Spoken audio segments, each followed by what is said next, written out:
Muy buenas tardes, aquí estamos dando comienzo a nuestro programa número 75 de Realidad Líquida. ¿Cómo estás, Jackie? Muy bien, medio pasado por agua, pero bien. Realidad líquida nunca más líquida.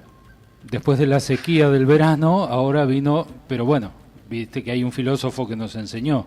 A veces hay mucha agua Y a veces falta. Hay lugares donde falta y lugares donde sobra. Este es el desarrollo de la nueva corriente filosófica Cambiemos. Bien, y se nos pasó el 1 de mayo. Sí, señor, se nos pasó. Se nos pasó el 1 de mayo, un 1 de mayo raro en mi opinión, porque con toda la problemática laboral que hay en el país, fue como demasiado quieto, quizás desde el punto de vista sindical. Fue quieto desde el punto de vista sindical, no así desde los movimientos sociales, y el gobierno, como ya nos tiene acostumbrados, nos hizo el regalo, el viernes hizo entrar en el Senado, hoy ya está para discutir, un proyecto de reforma laboral, que va desdoblada en 3 o 4. Después estaremos comentando de qué se tratan estos cuatro leyes. Claro, 4 proyectos de ley. Pero como regalo de una ley obviamente flexibilizadora. Para el 1 de mayo, cuando se conmemora en realidad aquella vieja lucha, porque también costó mucho tiempo de lucha poder alcanzar esta jornada de trabajo de 8 horas, aquella vieja discusión de que el día tenía 3 partes de 8 horas, una para trabajar, otra para descansar y otra para el ocio o el compartir con la familia. Desde ahí venimos y bueno, a esta altura del campeonato estar perdiendo derechos a mano de una flexibilización no pareciera ser lo que corresponde a estos tiempos. No parece, pero es lo que nos quiere hacer, vivir el gobierno, cada vez menos derechos de todo tipo. Bueno, vamos a ir a la pista número 1, lo vamos a pedir a Jorge para recordar cómo era el nacimiento de los derechos justamente, y en homenaje a este 1 de mayo que hubiese necesitado una mayor presencia sindical sin lugar a dudas. Los mártires de Chicago. Jornadas de 12, de 14, de 16 horas. Las factorías norteamericanas amasaban enormes capitales con mano de obra barata. Migrantes mal pagados, mujeres extenuadas, niños que no conocían los días de descanso. El 1 de mayo será la rebelión. El 1 de mayo será la rebelión. El 1 de mayo será la rebelión. El 1 de mayo de 1886, una ola de huelgas sacudió a Estados Unidos. 5.000 empresas quedaron paralizadas. En Chicago las fábricas cerraron, los muelles se clausuraron y los obreros en ropa de domingo llenaron la avenida Michigan. 8 horas de trabajo. 8 horas para trabajar. 8 para descansar. Y 8 horas para hacer lo que nos dé la gana. A lo largo y ancho del país, 500 000 de obreros y obreras exigían una jornada laboral de 8 horas. En Chicago, 80.000 hacían huelga. En la fábrica McCormick hubo un enfrentamiento. La policía disparó sobre la multitud. 6 trabajadores perdieron la vida y los heridos se contaron por decenas.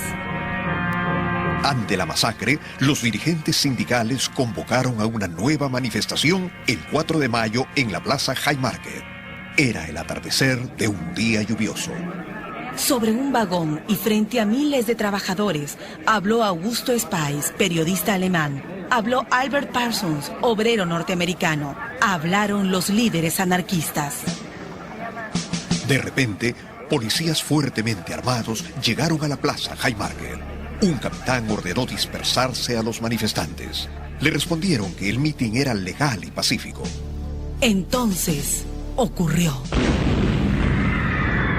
Una bomba cortó el aire y explotó entre las filas de los uniformados. Un policía cayó muerto y varios quedaron heridos. De inmediato, los guardias abrieron fuego cerrado sobre la multitud que huyó despavorida. quedando atrás 38 muertos y más de 200 heridos. Los dirigentes fueron apresados.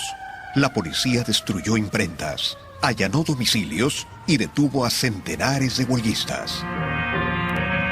Chicago fue declarada en estado de sitio.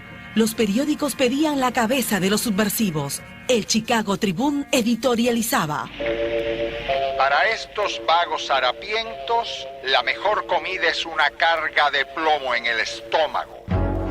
En el juicio, los testigos declaraban haber visto a los acusados arrojando la bomba sobre los policías. El fiscal habló de una conspiración extranjera porque varios detenidos eran migrantes alemanes. Señores del jurado, denles a estos hombres un castigo ejemplar. Ahórquenlos. Así salvarán nuestras instituciones y nuestra sociedad. El veredicto no sorprendió a nadie. Pena de muerte para Augusto Spies, Alberto Parsons, Adolfo Fischer, George Engel, Louis Ling, Michael Schwab y Samuel Fielden. ¿En qué consistió nuestro crimen? En luchar por un sistema social donde nadie pueda acumular millones mientras otros viven en la miseria.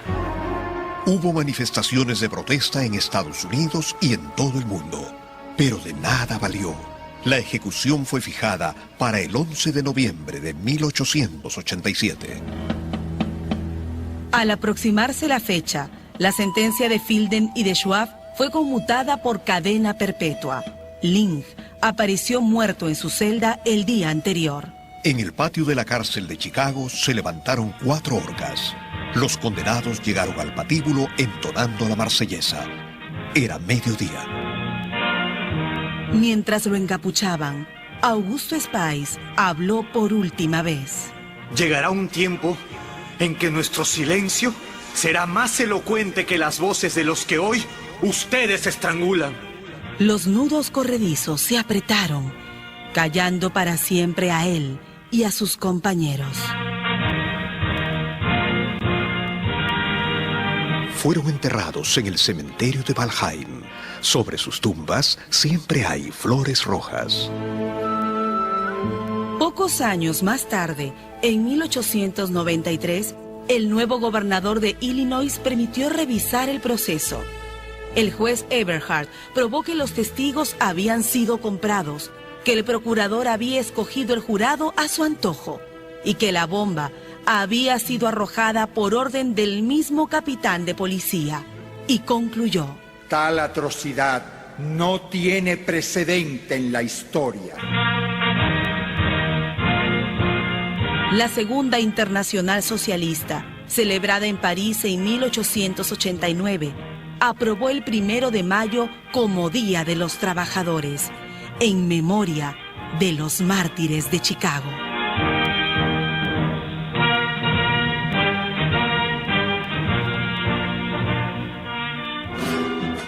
Una producción de radialistas apasionadas y apasionados. Bueno, un audio que realmente describía muy bien lo que ocurrió en aquel tiempo, ¿no? Con algunas similitudes a lo que se puede ver hoy con toda la movida neoliberal, con esto de mano de obra más barata para ser competitivo. Muchas horas de trabajo. Muchas horas de trabajo a partir de la flexibilización, la transferencia de recursos de los que menos tienen a los que tienen el capital concentrado. Y lo trágico, ¿no? Las muertes entre el policía y los 38 muertos del tiroteo, más 200 heridos, ejecuciones posteriores con un juicio que después se prueba que estaba totalmente armado. Y bueno, y esto me parece lo central, que es entender a partir de la historia que los derechos se ganan sobre la sangre derramada. Y la sangre derramada casi normalmente siempre es del mismo lado. Del pueblo. Del lado del pueblo. Entonces, perder derechos es mucho más que tener que trabajar unas horas de más o que por unos pesos menos. O por unos pesos menos, exactamente. Es olvidarnos de la propia historia y tener que volver a reconstruir esos derechos, seguramente pagando un precio similar. Y lo paradójico de todo esto, ayer se celebró el 1 de mayo en todo el mundo. Se celebra de distintas maneras, con marchas, manifestaciones, actos, etc. Pero en Estados Unidos es un día laboral. Es un día como cualquier otro. La cuna de los mártires de Chicago no celebra, no conmemora el 1 de mayo. Y hablando del 1 de mayo, en Cuba se celebró en la Plaza de la Revolución, como ya nos tienen acostumbrados, sí, claro. Más de 1 millón de personas, y ellos celebran porque tienen para celebrar. Los cubanos cada día tienen un derecho más sobre los que ya les ha dado de sobra la revolución. Y en Francia, a pesar de Macron, sí tiene celebración. De Macron. Y en contra de Macron, justamente, redoblando la apuesta, y en coincidencia con 40 años de aquel Mayo francés, ¿no? Que a su vez coincide en Argentina con el Cordobazo. Sí, señor. Con lo que aquí también había elementos adicionales a la coyuntura especial de este tiempo para darle una significancia desde lo sindical, por sobre todas las cosas, a la conmemoración del 1 de mayo y a la protesta, por qué no decirlo, que corresponde ante estos ataques sobre los derechos de los trabajadores. Voy a contar algo cortito que pasó ayer en la República Argentina. Hubieron varios actos en distintas partes del país, pero hay uno que a mí me parece central, que es el de los trabajadores de la economía social. Sí. No salió en ninguna parte y por eso me quiero acordar precisamente de ese. Alrededor de 150.000 personas marchando en la 9 de julio, hubo ollas populares y en la conmemoración de ayer de los barrios de pie, de la corriente clasista y combativa de la CETEP, el movimiento Evita, si no me equivoco, tiene que ver con lanzar una marcha federal que va a ser el 28 de este mes, va a salir de distintos puntos del país para confluir el 1 de junio frente al Congreso, donde los movimientos de la economía popular van a presentar una serie de proyectos de ley que tienen que ver con la emergencia alimentaria, con obras públicas en los barrios, mediante trabajo cooperativo y infraestructura social, o sea, que los barrios, que el Estado tome el 25% de lo que destina a obra pública para mejorar los barrios más precarios y darle trabajo a los habitantes de esos barrios. Con el valor agregado que la mano de obra la pondrían ellos, digamos. Claro, como cooperativas. Me pareció una manera muy interesante de celebrar el 1 de mayo. Muy bien, con una idea muy keynesiana que vendría muy bien que se implemente en estos tiempos. Bueno, si te querés comunicar con nosotros, podés hacerlo al teléfono 4299-1660, al WhatsApp 1166 58 16 39, a nuestro Facebook Realidad Líquida o a nuestro Twitter @líquidarealidad. Realidad Líquida es el programa de Resistiendo con Aguante Almirante Brown oficial. Sí, señor. Dicho esto, pasamos al picadito de noticias. Así es. Primero tenemos una serie de efemérides que por lo menos a mí me parecen muy importantes. Seguramente. El 30 de abril, esto es el domingo, se cumplieron 41 años de la primera ronda de las Madres de Plaza de Mayo. ¿Qué podemos decir de las madres que no hayamos dicho antes? Desde acá nuestro homenaje, un abrazo a nuestras queridas viejas que se nos están yendo y ojalá que... Y que son un ejemplo en Argentina y en el mundo, respetadas en todo el mundo, salvo por determinados personajes. Sí, un homenaje, un abrazo apretadísimo, un beso para nuestras viejas. Lo otro, ayer 1 de mayo, además de ser el Día del Trabajador, se cumplieron 9 meses desde la desaparición de Santiago Maldonado. La causa no tiene ningún avance y la familia presentó un recurso de queja ante la Corte Suprema de Justicia para que los autoricen a llamar a un grupo de expertos. Esto lo propone la ONU en la Comisión sobre Desaparición Forzada de Personas, para ver si de una vez se aclara qué pasó con Santiago, quiénes fueron los responsables de su desaparición primero y su muerte después, y esta familia obtiene un poco de justicia y de paz. Aquí están llegando refuerzos. Ese es, aparte, nuestro homenaje a Santiago Maldonado. Hoy, 2 de mayo, se cumplen 36 años del hundimiento del crucero General Belgrano.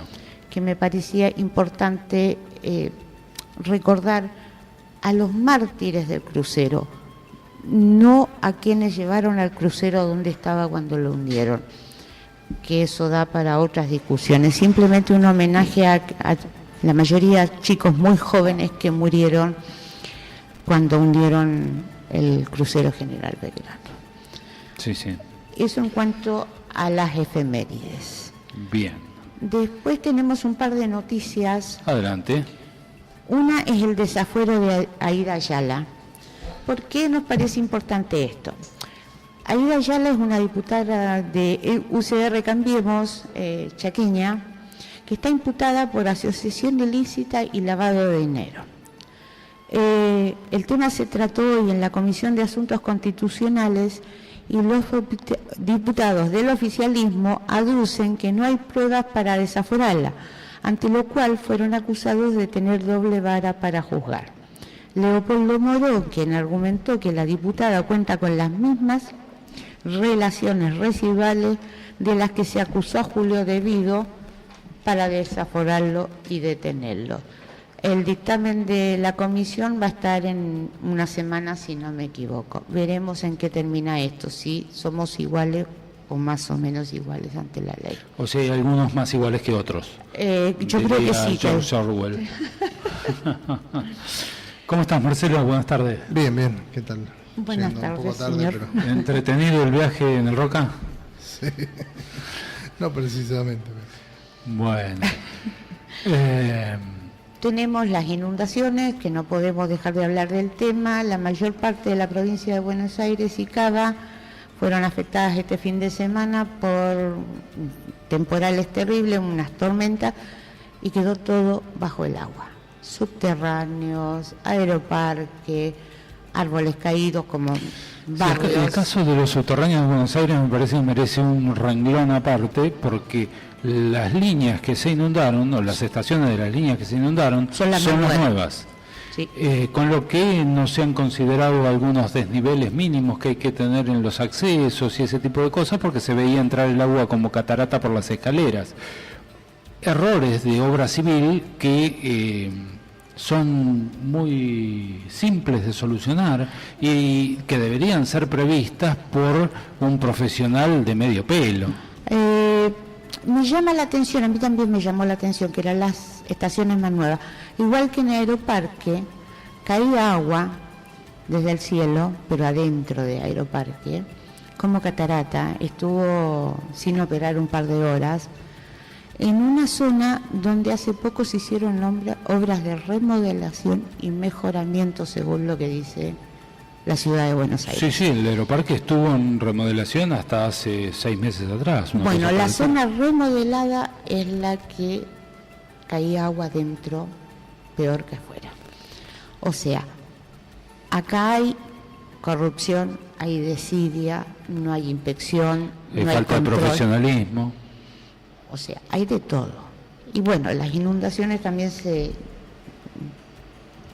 esparcieron por la provincia de Buenos Aires, con los problemas que todos ya sabemos que pasa cada vez que caen 2 gotas de agua. Y el tema es que el presidente de la República, la gobernadora, sus ministros, desaparecidos en acción. Nadie dijo nada, nadie hizo nada, salvo los de siempre, vecinos solidarios y las pecheritas de la cámpora. Habría que pasarle los audios de ellos mismos cuando lo criticaban a Scioli porque no reaccionaba ante este tipo de fenómenos. Pero en realidad yo hasta les doy la derecha en esto, ¿no? La provincia de Buenos Aires debe ser uno de los territorios más planos que hay en el planeta, directamente. Tiene una caída hacia el mar que son centímetros en cientos y cientos de kilómetros, con lo que sacar el agua de la provincia de Buenos Aires es un tema realmente difícil. Se necesitan obras hidráulicas importantes y se necesita también que cuando se hace una ruta, se hace algún tipo de terraplén por vías de circulación, se considere muy bien cómo se va a desaguar esto, cosa que no se ha hecho a lo largo de la historia en la Argentina. Entonces, ellos ahora están de última probando el mismo medicamento que le daban a Scioli cuando ocurrían este tipo de fenómenos hace 4 años atrás o 5. Y esto tiene que ver con dos cuestiones. Primero, con el monocultivo, que ya sabemos lo que produce ecológicamente, y con algo que hacen los grandes terratenientes, que son canales aliviadores para sus territorios, sin importar a dónde va esa agua, pueblos, casas, o no les importa, la sacan de su terreno. Es que para hacer obra hidráulica hay que tener un plan hidráulico. Esto es fundamental, porque si cada uno va a hacer lo que le conviene de manera individual en un terreno tan plano, y el problema va a seguir existiendo, y va a haber lugares donde falta agua y lugares donde sobra también. Volvamos a la filosofía. Tenía mucha razón. No hay ninguna duda, no hay ninguna duda. Yo creo que después de Aristóteles viene este pensamiento. Es metafísico, pero bueno, ahí estamos. No lo han resolvido todavía. Qué bueno. ¿Qué nos queda de noticias? La reforma laboral, que entró hoy al Senado, que ya tiene la firma de Pinedo. Y el expresidente Pinedo. El ex Pinedo del Breve. Pinedo del Breve, exactamente. El gobierno mandó al Congreso la reforma laboral, no bajo el título de reforma laboral, sino desdoblada en 3, que pueden ser 4 proyectos. Uno es el de regulación de los trabajadores no registrados, que en definitiva es un blanqueo para los empresarios que no cumplen con los aportes y demás, y les perdona todo, absolutamente todo. Ellos registran a sus trabajadores y no deben más, no tienen que pagar multas, nada. Transferencia de recursos. Pero, además, los trabajadores tienen que firmar una renuncia a toda acción y derecho contra su empleador. O sea, la transferencia es redondita. Los trabajadores renuncian a sus derechos y el empleador se queda con todo el dinero. Sí, van por licuar también esa vieja forma, ¿te acordás de esas 3 facturas que el monotributista hace consecutivas? Se consideraban como antigüedad o como sos un Sí, pero en eso recibieron el guiño de la Suprema Corte de Justicia, sí. Porque un médico de Buenos Aires que tenía un montón de facturas, no 3, un montón de facturas en correlatividad a la misma institución mensualmente, en periodos ininterrumpidos, y la Suprema Corte de Justicia dijo que todo esto no era prueba suficiente de una dependencia laboral. El partido judicial también juega. Sí, todos se van alineando. Por otro lado están las prácticas formativas. ¿Qué es esto? Lo que quisieron meter el año pasado por la ventana en los colegios secundarios, que los chicos hicieran pasantías, bueno, ahora lo meten como reforma laboral. Los egresados de escuelas secundarias deberán trabajar 1 año sin remuneración, solo con como dicen ellos, estímulos gratis para las empresas. Ese es otro de los proyectos que se mandó al Senado. El tercero tiene que ver con la salud. Crean un nuevo espacio para que decidan cuáles son enfermedades laborales y cuáles no, por cuáles se puede reclamar y cuáles no. De cabeza que esto va para sacar un montón de enfermedades que sí son laborales, pero que en el futuro, no muy lejano, si esto se aprueba, ya no lo van a hacer más, para evitar la litigiosidad con las obras sociales y las ART. El último punto es el tema de esto está en la letra chica, por eso digo, son 3 proyectos, pero que en realidad son 4. El tema de indemnizaciones, que las indemnizaciones no van a contemplar, de aprobarse este proyecto, ni el aguinaldo, ni los bonos, ni los premios, ni ninguna mejora que tenga el sueldo mientras el trabajador está en actividad. Se va a tomar solamente el sueldo básico del trabajador. Sí, decían más o menos que baja entre un 30 y un 40 hasta un 50% estuve leyendo hoy yo. Entonces, y eso lo hicieron... y las indemnizaciones van a ser pagadas a partir de un fondo que se constituye con descuentos al mismo trabajador. Esto sigue en vigencia. Es parte del proyecto. Es parte del proyecto. Es parte del proyecto. Bueno, es una máquina de comer derechos. Sí, señor. Ni un tiro para el lado de la justicia, o para el lado de las mayorías trabajadoras, por lo menos. Y yo era una noticia más, que fue medio de última hora, o por lo menos yo me enteré tipo 6 de la tarde, 6 y media de la tarde, que hubo dictamen para tratar en el recinto la medida para frenar los tarifazos. Sí, señor. De manera tal que no va a necesitar mayoría especial, con una mayoría simple podría llegar a salir. Lo que sí recrudeció es la amenaza de veto. ¿Sí? Ya salió Marcos Peña hoy a decir directamente que si sale la veta. Sí. Bueno, Marcio, vos tenías algo armado referido a la economía, que me gustaría que hagas esa reflexión, porque después vamos a ir a la música y vamos a retomar fuerte con el tema económico, porque son días de economía muy caliente, ¿no? Sí, sí, es un poco un mini punteo de situaciones. Una reflexión de la realidad que estamos viviendo. Sí. El combo de crédito suba con un mercado dolarizado, la baja liquidación de los agroexportadores esperando un dólar más alto, la suba de intereses en Estados Unidos que ya anda por el 3%, por lo que les resulta más atractivo y seguro a los inversores, con el consabido encarecimiento, por supuesto, de los préstamos a países periféricos, el nuevo impuesto del 5% de las ganancias de los LEVAX a los extranjeros, sumada a la desconfianza que empiezan a tener las empresas y sacan su plata fuera dolarizada, hace pensar que la llamada campaña del miedo se quedó corta, muy corta. Pero nos quedamos tranquilos porque Caballo sabe cómo resolver estos problemas. Está el amigo Mingo acá cerca, así que podemos dormir sin frazada. Y hoy leía, pequeña acotación, algo que me dejó preocupada, más si cabe. En un mes, si no me equivoco, vence una cantidad de edad muy importante, que si los tenedores hicieran lo que hicieron la semana pasada, convertirlos en dólares, el Banco Central debería sacar al menos la mitad de sus reservas, que cada día son más chicas porque está saliendo a tratar de parar la corrida del dólar, para afrontar las LEVAX. Y las LEVAX se están yendo por esto que decías vos antes, tienen mejores condiciones, o sea, en realidad no las LEVAX, los dólares resultante de esas LEVAX, porque tienen mejores condiciones en el extranjero. Así que no es un escenario loco o fantástico, es un escenario posible. Leo el documento, que es un tuit al que estás haciendo referencia, creo.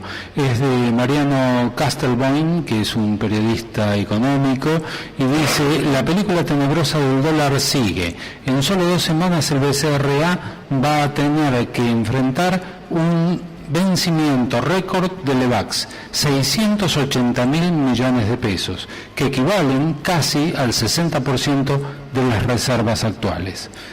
de esto se va a estar hablando en los próximos 15 días y veremos cuál es la decisión de los que están invirtiendo, llamémosle, en LEVAX, porque claro, nosotros tres, si deciden, y Jorge también, no lo dejamos afuera, si deciden irse al dólar y para partir hacia Estados Unidos a hacer inversiones allá donde están mejorando las tasas de interés, entonces vamos a estar en problemas muy serios. Sí, estaba leyendo también que ni los capitales llamados golondrinas están entrando, pasaron de 800 millones a 300 millones. Lo que pasa es que aparentemente también nos está haciendo difícil como país, seguir endeudándonos. Sí, porque los que ponen el dinero en el mercado están más predispuestos a ponerlo en los países centrales, que también están demandantes, que en nuestra situación, que ha pasado a ser bastante endeble. En Macrilandia, claro. Bueno, estamos a mitad de carrera, a mitad del programa. A la vuelta vamos a tratar de hacer un raconto de toda esta situación que arrancamos con la reflexión de Marcelo acerca de cómo estamos en la situación económica y por qué llegamos a esto, ¿no? Vamos a repasar un poquito cuál es el lugar geopolítico que este gobierno está tratando de poner a Argentina y qué herramientas está pensando para financiar sus proyectos de obra y su llegada a la próxima elección en carrera triunfante. Ahora vamos a poner un poquito de música y a la vuelta vamos a tratar en la segunda media hora de redondear esta idea. Vamos a tratar de ser muy expeditivos con el tema económico porque es mucha la información. Jackie, ¿cómo cerró el dólar hoy? 21,52 en alza, porque el Banco Central salió a tratar de parar la corrida, puso 500 millones de dólares, pero no hubo forma de pararla, así que quedó ahí. El dólar a mediodía estaba a 21,40 y cerró a 21,52. Bueno, para tratar de entender por qué estamos donde estamos, es bueno leer dónde este gobierno nos está situando geopolíticamente. Vamos a escuchar un audio que nos relaciona con la visita del gobierno español que ocurrió no hace mucho y vamos a comenzar a charlar a partir de ahí. Por favor, Jorge. Marcelo, más allá de los sarcasmos, ¿cuál es la perspectiva por parte del gobierno argentino en este sentido? Por supuesto, hay intereses de algunas empresas españolas en Argentina, pero en términos más generales, porque parece demasiado, ¿no? Todo lo que sale de boca de los funcionarios y el propio presidente. El último hit ha sido como dos amantes que se reencuentran, ¿no es cierto?, Argentina y España. Desde la perspectiva del gobierno argentino, ¿cuál es el interés?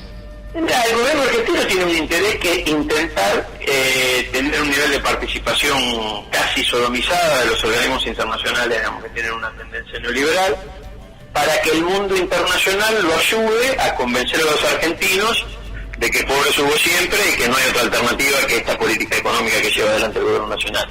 El gobierno nacional me parece que evalúa correctamente que esto es imposible desde el escenario local, porque, digamos, el nivel creciente de deterioro de la condición social del pueblo argentino es absolutamente evidente, y en realidad esta pretensión de formar parte de la OMC, de la OCDE, de una relación, digamos, de reconstrucción con el mundo occidental y demás, me parece que son gestos desesperados para que lo internacional le resuelva la situación interna. Es un escenario que me parece tiene dos características, Pablo, centrales. La primera, que es un escenario que atrasa el mundo con el que se supone hace política el gobierno argentino. Es un mundo que no existe más, y si quedaba algo para, digamos, terminar de volarlo por el aire, fue la decisión de Donald Trump de imponer aranceles de importación a los productos chinos, y la segunda decisión que lo hizo volar por el aire fue la decisión de China de emitir los petroyuanes y empezar a comprar petróleo. China es el primer comprador de petróleo en el mundo hoy, pero no pagarlo en dólares, sino pagarlo en yuanes a aquellos que se lo quieran vender en esa moneda. En este marco, que el gobierno argentino está preocupado por España, por la OCDE o por Occidente y por el libre comercio internacional, me parece que claramente hablan de una ignorancia bastante grande en el tema. No hay ningún solo dato que indique que este reencuentro con el mundo occidental y cristiano de regreso del gobierno nacional de Cambiemos ha significado algún beneficio para algún área económica de la economía argentina. Y por otro lado me parece que está claro que es un dato que no es de ahora, digamos, un dato que viene de antes, y que inclusive me parece que en algún momento hasta confundió a algunos dirigentes populares de la región sudamericana. La Unión Europea y Occidente no ha producido ningún nivel de solidaridad para ningún proceso popular en América Latina en los últimos 70 años. No da la impresión que lo vaya a hacer ahora. Vos decís que hay muchos dirigentes todavía de los sectores populares que esperan que cierta socialdemocracia sea contemplativa con los intentos de levantar cabeza de los proyectos políticos aquí en la región. Mirá, esta semana tuve la suerte de hablar por razones obvias con varios compañeros brasileños por este tema de Lula, la persecución fascista. Y muchos de ellos esperaban el pronunciamiento contra el encarcelamiento de Lula de la Unión Europea, que obviamente nunca llegó. Porque en realidad la Unión Europea prefiere a Temer y a Cambiemos en Argentina, no tiene mucho interés en que existan gobiernos populares que le den derechos a sus poblaciones y que pongan en discusión la rentabilidad de las remesas que les hacen esas empresas radicadas en Sudamérica, mandan a su casa matriz. Entonces, esta idea de pensar que hay un mundo progresista, occidental, preocupado por el desarrollo de los movimientos populares en Sudamérica, a mí me parece absolutamente infantil. Marcelo, gracias como siempre, muy claro, un abrazo. No, gracias a ustedes, hasta luego. Marcelo Brignoni, analista internacional, charlando con nosotros y dándonos algunos elementos para poner en contexto la visita de Rajoy, llega esta noche al país.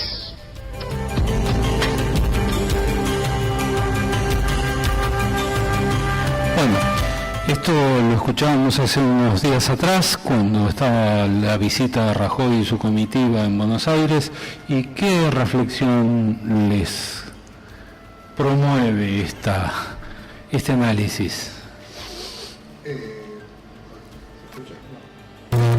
Sí. Se corta, ¿no? Sí, ahí está. Pensaba en este tema de lo cíclico, ¿no? Como una pequeña nota un pequeño párrafo de una nota muy piola en página, que decía cómo uno depende del otro, pero a su vez no puedes depender absolutamente del otro, ¿no? En tema apertura, decían, por ejemplo, China históricamente fue el proveedor del plano textil. Sí. Y cómo se está moviendo este proteccionismo, ¿no? Vía tecnología, que Estados Unidos lo está sacando de China y lo está produciendo en Estados Unidos. Están moviendo todo un aparato gigantesco porque les resulta más barato mediante la robótica generar materia textil que pagarle centavos a los chinos. Sí, además generar trabajo y ocupás a tu gente, que es lo que Trump le prometió a al americano medio, digamos. La demanda mínima de mano de obra, pero es esto mismo de cómo un pequeño golpe te cambia la economía absoluta. Si vos dependés totalmente de afuera, estás muy en manos de decisiones que no son las tuyas. Bueno, de esto hablábamos hace unos días acá, que esta apertura que ha hecho Macri de los mercados, en un momento en que el mundo se cierra, todos los analistas internacionales coinciden en eso, hace que le estemos dando trabajo a trabajadores extranjeros, chinos o donde quiera que fuesen, porque estamos comprando de todo en todos lados, y trabajo afuera implica que nuestra gente se queda sin trabajo, nuestros empresarios se quedan sin sus pequeñas empresas y nos quedamos sin nada todos. O sea, es un gran círculo vicioso. Si no hay consumo, no hay compra, si no se compra, no se fabrica, si no se fabrica, no se trabaja. hay una mala lectura de la situación internacional por parte del gobierno. O sea, hay un error de diagnóstico, y cuando hay un error de diagnóstico, lo que se hace a partir de ese error obviamente va a estar mal. Entonces, es la misma idea mía. Yo no creo que sea un error de diagnóstico. Esta gente no trajo un plan de gobierno, trajo un plan de negocios, y para su plan de negocios este estado de cosas le sirve. ¿Qué pase con el resto de los argentinos? O sea, los 44 millones de argentinos restantes, no les interesa. Ellos tienen un plan de negocios. Yo disiento ahí, yo creo que ellos aprovechan para hacer negocios en todos los puntos que pueden hacerlo, de eso no tengo ninguna duda, pero sí creo que tienen un proyecto político, creo que tienen el proyecto político que la derecha siempre tuvo y que nunca pudo plasmar a través de los votos, que siempre lo inició a través de golpes de Estado y de ocupar el poder de una manera de facto. Han construido su forma política a través de cuadros, han ocupado el territorio, se han asociado con el radicalismo les ha ofrecido toda su estructura para poder desarrollar ese proyecto político. Después, si la forma de hacer la política en términos económicos y dentro de esa forma que no nos gusta y que nos parece pésima, y lo es, además privilegian sus propios negocios, no tengo duda tampoco, estoy de acuerdo, pero que ellos en su intención está quedarse en el poder y ser un proyecto político de mediano y largo plazo, no tengo duda tampoco. Yo no creo, perdón Marcelo, no creo que sea un proyecto político. ¿Es una cuestión ideológica? Sí. La derecha quiere siempre el poder. ¿El poder para qué? Para hacer negocios. Punto. Aquí y en la China. Lo que pasa es que la derecha... Es su proyecto político. Es su proyecto político. Pero no tiene un plan. O sea, cuando alguien llega al gobierno, llega con una plataforma. De verdad, no de mentiritas, digo. Que puede cumplirla toda en parte o no cumplirla. Pero llega... Esta gente no. Esta gente llegó con eslogan. Con frases hechas. Sí. No llegó con un plan. Pero yo creo que lo que pasa es que yo creo que ellos sí tienen un plan, pero dentro de su plan el 50% de la población no es relevante. Yo creo que más del 50%. Probablemente más del 50%. Pero digo, ellos tienen un plan. Yo creo que cuando a mí que me remite al pacto Roca-Ranciman, lo que estamos viviendo hoy, es la entrega de los recursos naturales del país, es la apertura a la economía, es un déficit comercial que es imbatible, es récord, y la indolencia ante todo esto. Y todo esto se paga con deuda. Y cuanto más le debamos a los países centrales, ellos individualmente, como familias creídas ser patricias, se sienten mejor en términos de la relación internacional. Y creen que ese es el papel que Latinoamérica tiene que jugar. Y lo creen todas las derechas latinoamericanas. Bueno, pero por eso te digo, no es una cuestión política, es una cuestión ideológica. Ellos quieren el poder para hacer negocios. Porque si nos remitimos o analizamos para qué alguien o algunos se presentan a gobernar un país, es por el bien común. Esta gente el bien común le interesa un pepino. Bueno, es su política, pero no deja de ser política. No deja de ser político, porque si no nos quedamos como entrampados en la terminología, en la palabra. A ver, es política en un sentido más general, en un sentido amplio, pero no es política en el sentido que le damos todos los días. No es política inclusiva, es política exclusiva para unos pocos, pero no deja de ser política. Pero creo que no vale trabarnos en lo semántico, ¿no? Igual le doy la izquierda a Jackie en este caso. Por otro lado, analizando el caso de lo que escuchábamos en el audio con respecto a España, para Argentina tratar de probar que este es el único plan posible y recostándose en los países centrales, obviamente desde ese lugar le van a estar dando la razón. Así decía ahí el analista que a la Unión Europea no le interesa que aquí esté Lula o que haya ningún tipo de gobierno progresista en Latinoamérica. Lo que quieren es poder llevarse los recursos en la medida de sus posibilidades, y cuanto más posibilidades puedan desarrollar, mejor. Esa es la visión de los países centrales con respecto de Latinoamérica, porque ellos también están cooptados, ocupados por una derecha que capitalista que está prácticamente reinando en todo el mundo. Y por otro lado, España en particular tiene un problema interno que resolver, que tiene que ver con su tremendo inconveniente de tener que pronunciarse acerca de si son un Estado plurinacional donde están los catalanes, los vascos y todo el resto de España, o si son una monarquía, volviendo a un sentido absoluto de la monarquía, y donde acallan a todos los separatistas porque lo dice el rey. Ellos tienen que saldar esto, y les viene muy bien reflotar la idea colonialista para tratar de estrechar filas y dejar de discutir esta problemática interna que tiene España. Con lo que parece ser la comunión perfecta entre lo que le conviene al gobierno de Cambiemos en Argentina y lo que le conviene al gobierno de Rajoy y a la monarquía española. Bueno, por eso al gobierno de Rajoy y a la monarquía española. A nosotros nos conviene que venga. Primero, inversiones españolas no vinieron. Es más, los mismos empresarios. Dos datos.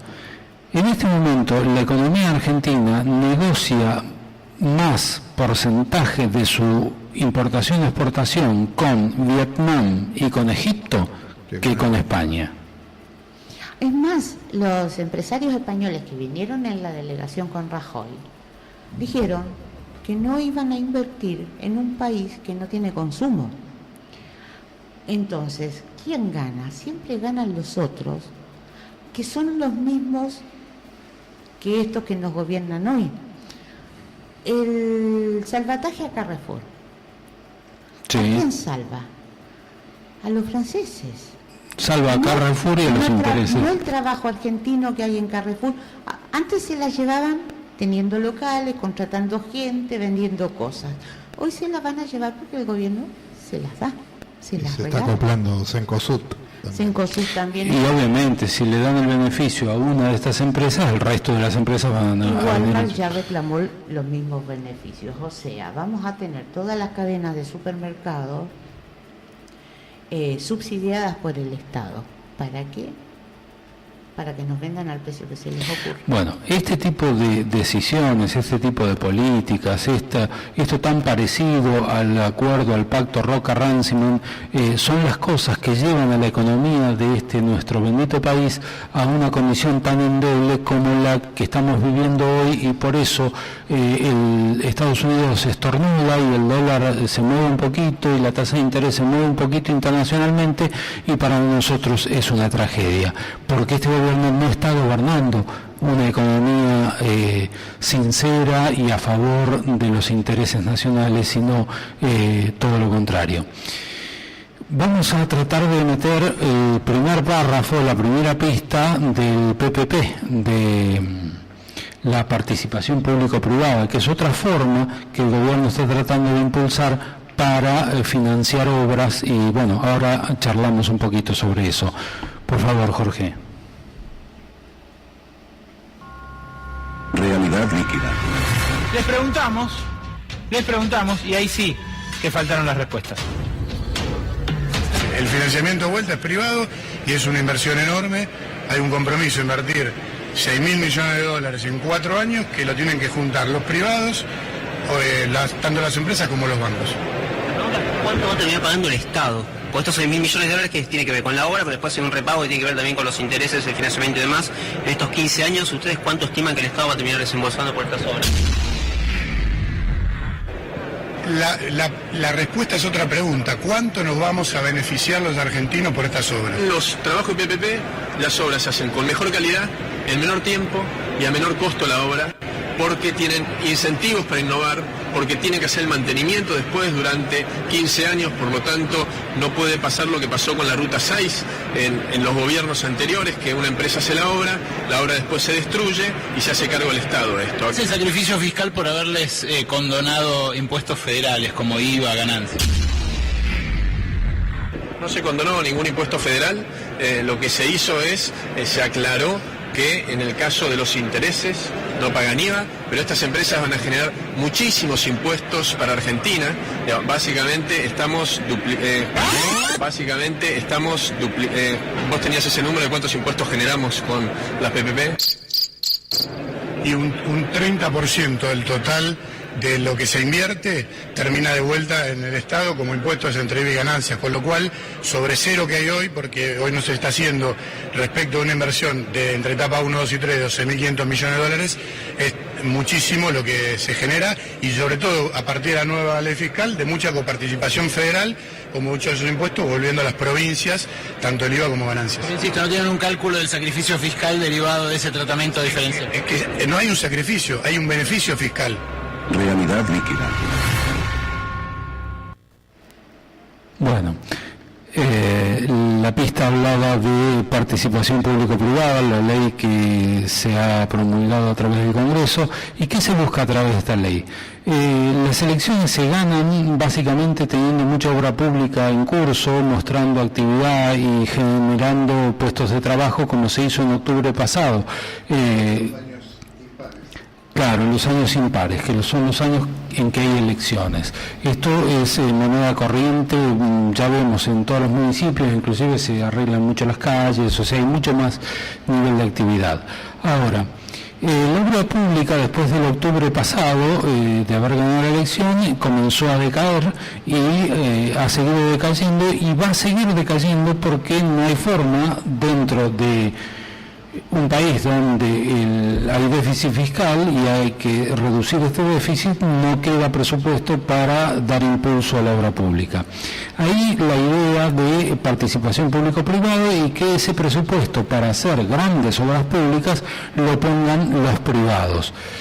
A partir de esto, bueno, las experiencias en el mundo han sido bastante malas, por cierto, y como decía en parte de las preguntas que hacían en el programa de Brotes Verdes de Berkovich, ¿cuánto van a costar estas obras que a priori se habla de 6.000 millones de dólares, pero son 6.000 millones de dólares en términos nominales antes de hablar del financiamiento? Cuando se habla del financiamiento y aparecen las tasas de interés y aparecen los financiamientos a largo plazo que vamos a pagar nosotros a través de peajes y todas las formas que haya de repago de las obras, entonces ahí se podría empezar a estimar el número real de las obras que se van a realizar.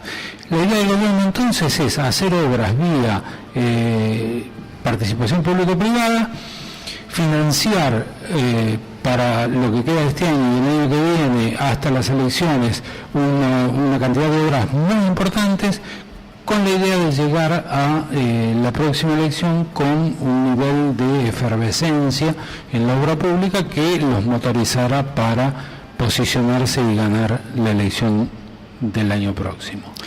La pregunta es, los empresarios, los grandes empresarios, ¿están dispuestos a invertir, por más que se la vayan a llevar en pala, en las condiciones en que está en este momento? Las condiciones que se generarían, vamos a terminar discutiéndolo en el próximo programa, sin lugar a ninguna duda, porque falta más material para poder redondear la idea a la que vos apuntás, que es a lo que hay que apuntar en definitiva. Pero así, como para no dejar una semana de suspenso total, la experiencia en España, la podemos encontrar en YouTube inclusive, tuvo que salir el Estado a rescatar las empresas que hicieron las obras y tuvieron que poner 5.000 millones de euros el Estado español porque los cálculos que se habían hecho eran tan beneficiosos para poder vender la idea, que después cuando lo llevaron al terreno de la implementación era todo incumplible. Esto ha ocurrido en España, ha ocurrido en Grecia en gran parte es lo que empujó al país al estado de desastre en el que están hoy. En Colombia tuvieron que recalcular los costos de un aeropuerto completo, porque también no le cerraban los números y tuvo que meterse el Estado al medio, recalcular todo y financiar en alguna medida el rescate para que todo esto no colapse. Esta es la forma en que se está manejando la economía en Argentina, y después, cuando se resfrían los países centrales, pagamos el costo entre todos. Antes de que nos vayamos, porque ya no nos queda tiempo, el día viernes 4 de mayo al mediodía hay una audiencia pública contra el tarifazo en frente de Edesur, en TOL 1591. Esto lo llama la multisectorial Almirante Brown, para todos los vecinos que puedan y quieran ir a las 12 del mediodía el viernes 4 frente a Edesur. Perfecto. Bueno, son las 9, así que nos estamos yendo. Vamos a irnos hasta el miércoles próximo con Latinoamérica, como siempre, y esperemos que merme la lluvia, que baje el nivel del agua, que haya menos agua en esta zona, volviendo a los términos filosóficos. Y que el dólar se estabilice, porque si no vamos a pagar todo mucho más caro. Los errores... La inflación de abril, la devaluación de abril fue del 2% y en lo que va del año es del 9,35%. Y como todas las tarifas y todos los precios de referencia están relacionados al dólar estrictamente, porque este gobierno se ha ocupado de dolarizar la economía, la variación del dólar va a pegar en los precios y con creces, con lo que lo vamos a pagar entre todos. Esperemos que no sea tan grave.